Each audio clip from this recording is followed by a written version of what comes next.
在地上大条来看代替花莲的临港线，顶个月25的时阵发生有电缆线去互偷摕情形，造成号志信号过样，严重影响列车的运行。警方查查，佫发现嫌犯假作是代替的公务人员去现场。这个嫌犯看到警方，乌多摆徛咧，就随便选，不过也是去互警方撞到。专案以加重窃盗、公共危险罪罪嫌移送花莲地检署侦办。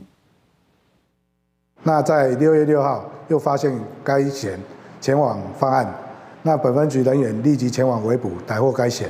那现场发现那个该嫌假扮台铁施工人员，巡视轨道，伺机作案。花莲临港线是铁路货运的支线，平常时火车的车帮较少。一个40岁姓林的嫌犯，伊假做代替的公务人员去巡视轨道，想要偷摕电缆线，结果去互警察撞到，当场就甲伊抓起来。警方找到这个嫌犯犯案的家私，还有估计这2届伊偷摕拢总是50公尺的电缆线。